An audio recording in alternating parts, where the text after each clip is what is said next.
A continuación, escuche el mensaje de la palabra de Dios en este su programa Declaración al Día.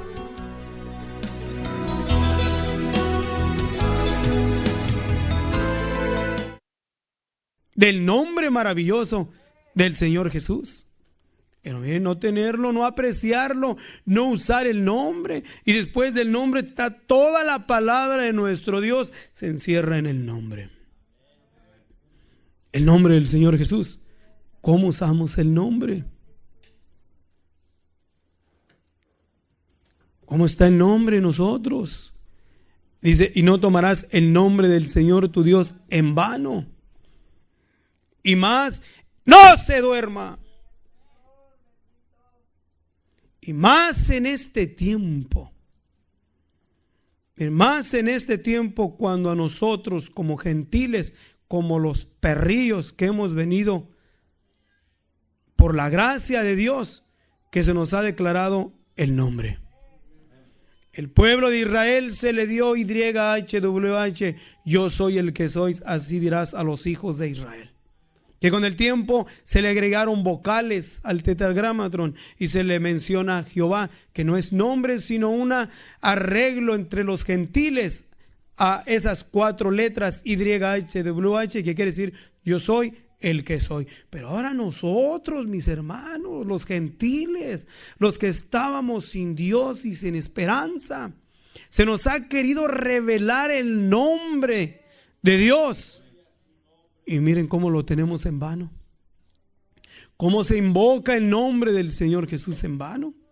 Y que ha hecho esa falta de reverencia al nombre del Señor Jesús, ha ocasionado una oposición en su mente para no ser liberado. Y su mente está bloqueada para que no penetre en él la realidad de la facultad del nombre del Señor Jesús. Y es algo voluntario, una puerta que voluntariamente le abre, y de esa puerta se agarra el cochino diablo y se asienta en esa entrada de tu mente, bloquea para que no resplandezca la lumbre de la realidad del nombre del Señor Jesús. ¿Y qué hacemos? Oímos el nombre y como si nada. Se nombra el Señor Jesús como si nada. No lo consideramos y miramos que en el nombre del Señor Jesús, fueron mentes cambiadas. Mentes cambiadas por el poder del nombre. Corazones sanados, llenos de amargura y de rencor. Sanados. Liberados de prisiones, de odio, de rencor, de inmoralidad, de vicios. Liberados por el poder del nombre. Cuánta facultad en el nombre. Pero miren nosotros, qué adormecimiento tan isofor satánico se ha sentado en nuestras mentes. En las mentes del cristiano moderno. Y no considerar a fondo, más a fondo, el poder maravilloso del nombre. El apóstol Pablo nos considera y reprende a la iglesia diciéndonos, como iglesia, en general, ¿ok? En lo general, apártese de toda iniquidad el que invoque el nombre del Señor Jesús. Y nadie, y esto es lo que yo he aprendido, nadie puede llamar al Señor Jesús Señor sino por el Espíritu Santo. Se puede decir el Señor Jesús, pero no más solamente es el ruido de la expresión, sino el reconocimiento del Señor de señores en su mente y en su corazón, sino por la unción y el poder del Espíritu. ¿Para qué? Para cuando invoque el nombre, va a entender que es potencia. Primeramente para uno mismo. Primeramente invocar el nombre para uno mismo y después para los demás. ¿Cómo? Creyendo en nuestro corazón y en nuestra mente, no nomás el valor del nombre, sino el poder y la facultad que existe en el nombre. mentes que nunca pudieron ser cambiadas si no interviniese la unción del nombre. Mentes, corazones, y no solamente individuos, familias cambiadas completamente por el poder del nombre. Sociedades, colonias, ciudades, naciones, aún continentes cambiados y trastornados por el poder del nombre. Por el poder del nombre. Y luego mire nosotros que lo miramos y solamente somos oidores y espectadores. Y luego que nuestra mente no esté la claridad. Y usar el nombre con facultad de Dios, con seguridad y con firmeza de Dios. Es decir, es potencia de Dios para salvación. Es, nomás simplemente es. No, que si a lo mejor, y como alguien dijo, bueno, si oran, ¿y por qué no sanan? Y yo pensé una vez, dijo, de veras, ¿por qué oramos en el nombre? Y yo lo creo, y a veces ya ni quiero orar por alguien, invocar el nombre. ¿Por qué? Porque a veces siento que como que se defraudamos, como que estamos jugando. Pero ahí en mi razonamiento, el nombre no ha cambiado. No ha cambiado.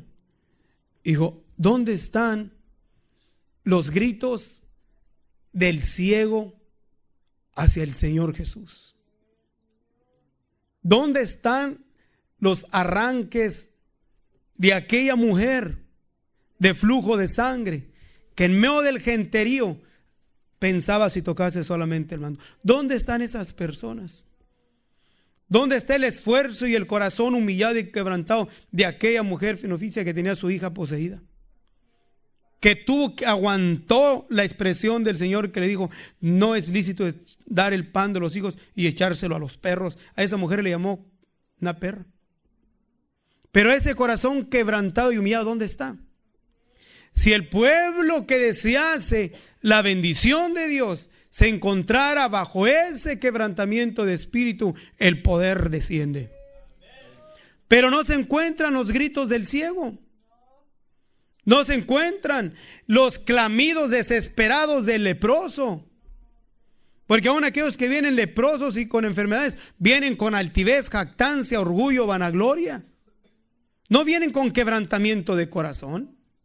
Me ha tocado a mí por la voluntad de Dios, cuando alguien viene a orar que está enfermo y percibo la cochina arrogancia todavía que existe. Y quieren la bendición de Dios, leproso todavía está y con orgullo. No, así no. ¿Dónde están los corazones? ¿Dónde está la fe y la determinación de aquellos hombres que le dijeron, no tenemos oro ni plata, mas lo que tengo te doy? ¿Qué es lo que tenían? Conciencia del conocimiento del poder del nombre. Y miraron que ese hombre tenía ¿qué? Fe. Y cuando invocaron el nombre de Jesús de Nazaret, aquel hombre se levantó. Pero miren la actitud de estos hombres.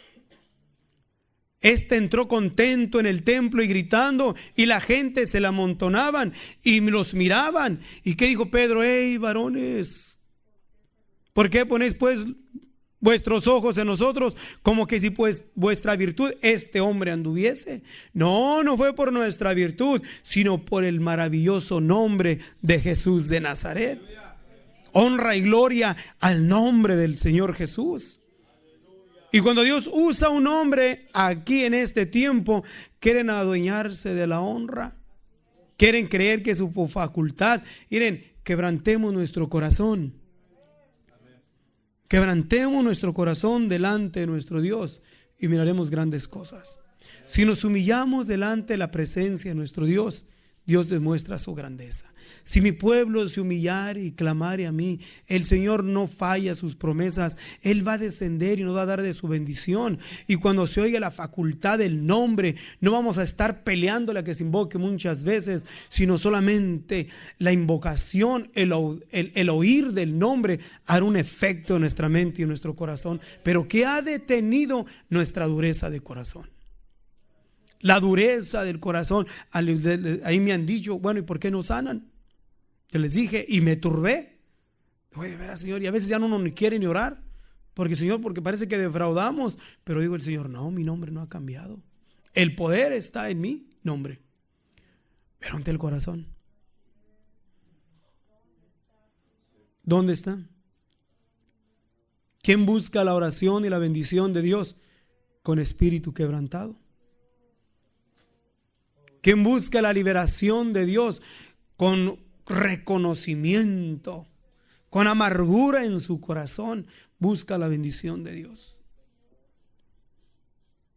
Aquella actitud de aquella mujer agradecida de que está a punto de ser apedreada, guardó su corazón al grado que Dios le dio un privilegio de privilegios.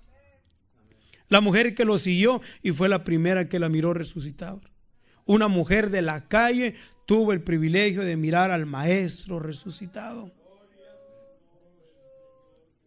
La mujer que nadie quería y la despreciaban, tuvo la facultad por su quebrantamiento, por su actitud agradecida a Dios, tuvo el privilegio de lavarle los pies al maestro.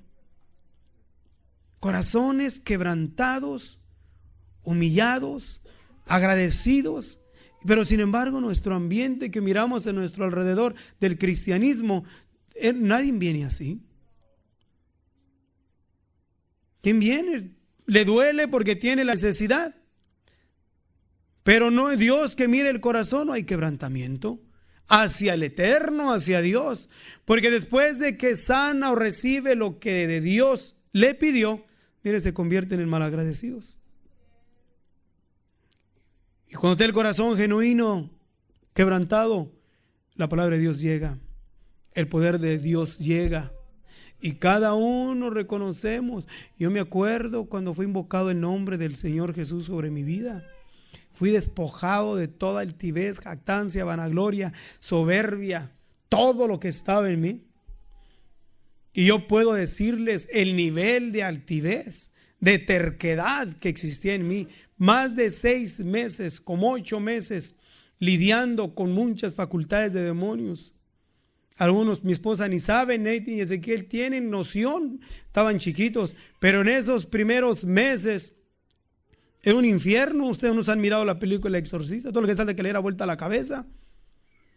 Pero y oyendo la palabra de Dios, pero el orgullo. Ser cristiano. Por todo lo negativo que oía del cristianismo, del fingimiento y por eso de la hipocresía. Pues le digo, miren, hay que ser genuinos, o sea, de veras, feos pero genuinos, batallosos pero verdaderos. ¿Verdad? Y en medio de toda mi terquedad en Greenfield, Campo Mercado, en la trailita, en un mensaje del hermano Efraín Sencillo, pude mirar toda mi miseria. Y ahí me quebranté delante de Dios.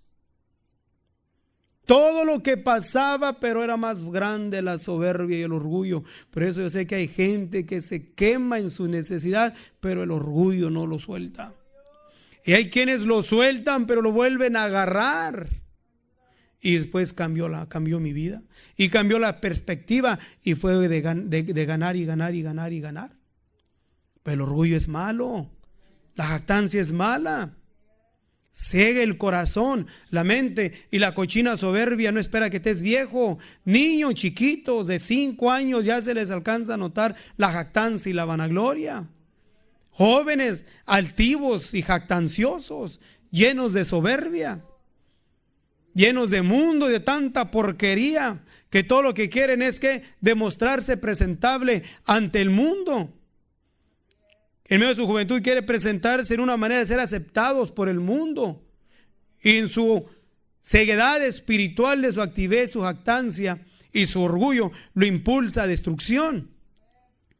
Y se aleja más de Dios, no porque Dios lo quiere rechazar, sino que solo nos estamos haciendo detestables delante de Dios. Pero cuando reconocemos y nos entregamos, nadie puede decir que se quebrantó, se humilló delante de Dios y fue rechazado.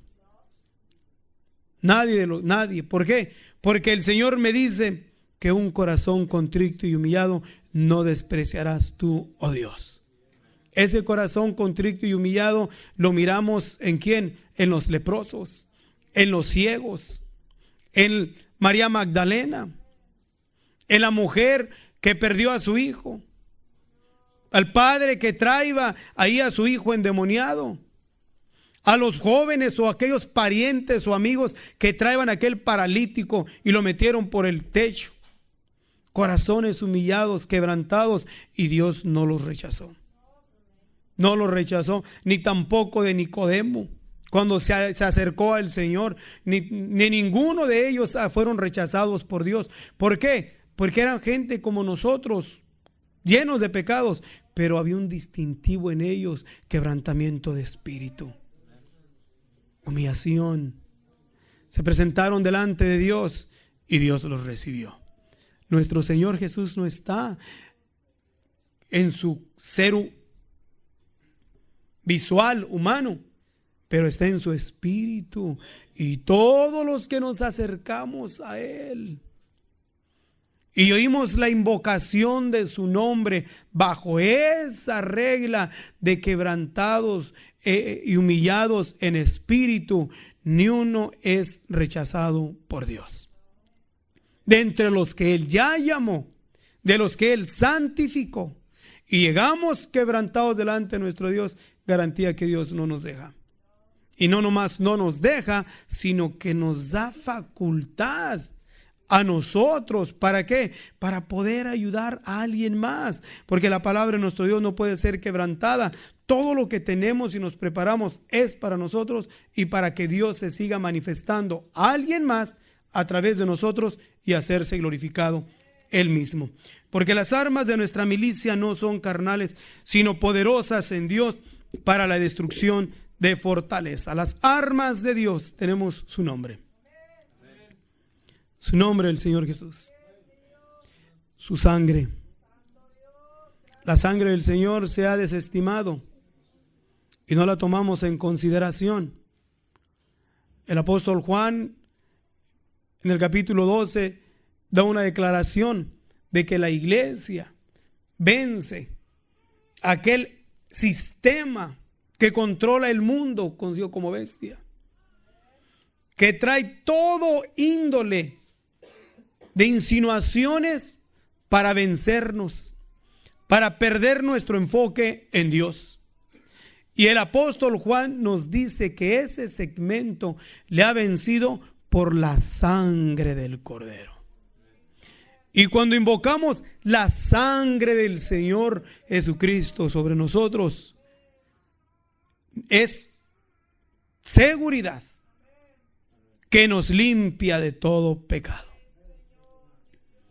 La palabra de Dios lo dice el apóstol Juan. Pero tenemos que tomar la sangre en consideración, y no solamente para mirar allá, sino para nosotros mismos. Nosotros mismos. Y luego tenemos el nombre, tenemos su sangre, y luego todo el testimonio en su palabra, en la palabra de nuestro Dios, que me dice a mí: ¿estás triste? Pues, ¿por qué sigues triste? ¿Canta salmos? ¿Estás triste? No, mejor me voy a ver una película. ¿Está triste? Y mejor se va a chismolear. ¿Está triste? Medita en la palabra.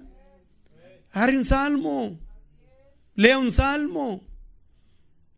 Cómase el salmo, las palabras de nuestro Dios. Y la palabra de nuestro Dios, ¿qué es lo que hace? Va inspirándonos, nos va dando motivación, nos va dando anhelo y deseo de levantarnos otra vez. ¿Por qué? Porque la palabra de nuestro Dios es el pan que alimenta al hombre interior, que en medio de la tristeza Él nos da la fortaleza. ¿Por qué? Porque está aprobado en la palabra de nuestro Dios. Por ejemplo, ¿cómo podemos mirar nosotros Pablo y Silas en la prisión? Y las prisiones no son como las de aquí, que les ponen un gym, les ponen hora de recreo y les ponen, yo creo que su TV o su gimnasio y sus canchas de básquetbol y todo bien acomodado. No, estaban hasta mero adentro. Muchos se enfermaban, infecciones de ratas, de hambre. Se enfermaban por el frío, de humedad de las cuevas, donde eran las cárceles, el maltrato. La mayoría morían, no duraban 20 ni 30 años. No, morían rápido por la vida de miseria que tenían. Pero estos dos hombres, y todavía amarrados los pies, allá adentro de la prisión, ¿qué estaban haciendo? Cantando. Pero ¿estaban contentos allá adentro? No, había tristeza. Se pusieron sus azotes. Pero en su tristeza aprendieron a ¿qué? Cantar. ¿Qué cantarían? Salmos, cánticos al Señor. Y en medio de eso, ¿qué hacían? Confortaban su espíritu, se alentaban. Y el Señor, ¿qué hacía? El Señor habita en medio de la alabanza, y provocaron en su alabanza que descendiese el Espíritu de Dios, al grado que llegó un ángel y revolcó la prisión como un temblor y los liberó. Y los liberó no solamente de la prisión, sino del temor, del miedo. No se fueron, se quedaron ahí todavía. Oye, azotados, prisioneros, y todavía se quedaron. Si hubiera sido yo, no hombre, sálvese el que pueda, vámonos. ¿Qué no iba a correr? Pero estaba la unción de Dios, poseídos por la unción de Dios. Entonces, tenemos el nombre, la sangre, su palabra y la unción de su Espíritu Santo. En nuestras vidas, ¿quién puede decir que Dios lo ha dejado solo? Que nos ha dejado desarmados. Que batallamos porque Dios no nos quiere. Que somos vencidos porque no tenemos armas. Que soy así que porque esto. Oye, tenemos todas las de ganar en Dios. No hay nada que nos pueda considerar como perdedores en Dios. Tenemos todas las ventajas para ser exitosos en Dios, para ganar en Dios, para vencer en Dios. Tenemos todo. Pero miramos luego a la realidad. ¿Qué está pasando? ¿Por qué tanta frialdad? ¿Por qué tanta falta de interés? ¿Por qué tanto debilitado? ¿Por qué tanto enfermo? ¿Por qué tanta miopía espiritual? ¿A qué podemos reducir todo ese tipo de actitudes y de comportamientos que miramos a nuestro alrededor? Cada quien saque su conclusión y pueda decirse si como va caminando y como yo y tú vamos caminando, saquemos nuestra conclusión. ¿Vamos caminando conforme al Espíritu o conforme a la carne? Y han pasado los años y no cambia nuestra actitud, nuestro comportamiento en entrega a Dios. Si nos preocupamos, miren, si nos preocupamos en ser mejores obras, no la vamos a lograr. Si te preocupas en portarte bien, no lo vas a lograr. Si le das todo lo que puedas por tratar amistad con el que no tienes, no vas a poder. Si tratas de rechazar toda la tentación, no vas a poder. Nada vas a poder. Preocúpate primero por llenarte de Dios. Busca la unción de Dios. Posesiónate de Dios. Llénate del Espíritu Santo. Así empápate de la palabra, de la oración. Métete a ayuno. Busca, desespérate, llénate de Dios. Y ni vas a pensar en la tentación. No te haces Superman, pero no vas a estar pensando en aquello, en lo otro. No, porque la misma unción te va a cambiar mente, corazón, o sea, sentimientos, y te va a enfocar solamente ¿a qué? A llenarte de Dios. No nos vamos a ser fanáticos, ni tampoco extremistas. No, pero vamos a adquirir en la unción de Dios sabiduría de Dios para cómo comportarnos, prudencia en Dios para cómo solucionar las cosas, ciencia en Dios para que haga ciencia a nuestras acciones. La unción de Dios y el Espíritu de Dios no es para encerrarnos en un cuarto, ni para hacernos supermanes, ni no todo el día con un aspecto de santidad. No, la unción de Dios nos capacita con facultades para confrontar todos nuestros retos y diferentes situaciones que tengamos. Es lo que hace la unción de Dios. Si no tenemos ciencia, Dios nos va a dar ciencia, nos va a dar prudencia, cómo tratar y hacer las cosas. Todo eso está solamente bajo la unción de Dios. Pero cuando queremos primero dejar de hacer las cosas malas para luego buscar la unción de Dios, nunca lo vas a lograr. Porque la única manera de dejar de hacer las cosas malas es bajo la facultad y la unción del Espíritu Santo. Busca la unción de Dios y miramos un cambio. Llénate de Dios, hay que llenarnos de Dios y va a haber un cambio. Mientras, no se puede. Y le aseguro que va a cambiar completamente nuestra perspectiva de ver las cosas, ¿ok? Y nuestra manera de buscar y adorar a nuestro Dios. Nosotros tenemos por Dios la facultad de destruir toda fortaleza. Destruimos todo consejo y toda altura que se levanta contra la ciencia de Dios y cautivando todo intento a la obediencia de Cristo. ¿Quiénes? Aquellos que se han determinado ya en serio a llenarse de Dios y no caminar bajo los efectos pecaminosos de su carne. Acuérdese, la carne no solamente es ir a hacer lo malo, el hecho de no hacerlo bien y es un pecado. Ya está mal. Si tenemos noción en Dios de hacer cosas buenas y no las hacemos, y es un pecado en nosotros.